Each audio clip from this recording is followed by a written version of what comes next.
Ils n'ont pas détruit ma carrière. Ils ont essayé de détruire mon esprit. Au début, c'était subtil. De petites erreurs, des choses qui ne collaient pas. Un email que j'avais envoyé avait disparu. Une conversation dont je me souvenais n'avait jamais existé. Ou du moins, c'est ce qu'il disait. J'ai ignoré. Je pensais être fatigué, surmené. Mais ça a continué, encore. Et encore. Chaque fois que je questionnais, il répondait calmement. Tu réfléchis trop, tu es stressé, tu devrais te reposer.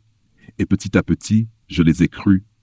J'ai commencé à douter de ma mémoire, de mes décisions, de ma réalité. C'est là que j'ai compris que ce n'était pas un hasard. C'était contrôlé, précis, patient. Virage sombre, il ne me corrigeait pas. Il me réécrivait point, pièce par pièce, jusqu'à ce que je devienne quelqu'un qui ne se défend plus. Alors j'ai changé. Je n'ai plus réagi, pas parce qu'ils avaient raison, mais pour voir clair.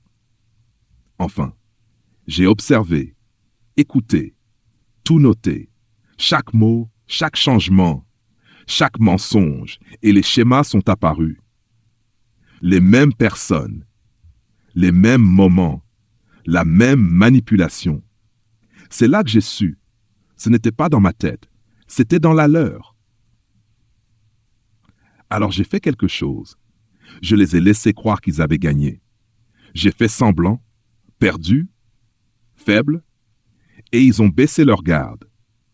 Parce que pour eux, j'étais déjà brisé, progression. C'est là que j'ai tout récupéré. Messages, emails, preuves, tout ce qu'ils pensaient caché. Puis la réunion est arrivée. La même pièce. Les mêmes personnes, les mêmes mensonges calmes. Je les ai laissés parler, raconter leur version, me décrire comme instable, confus, peu fiable, impact. Puis j'ai posé les preuves, une par une, lentement, et pour la première fois, ils se sont tus.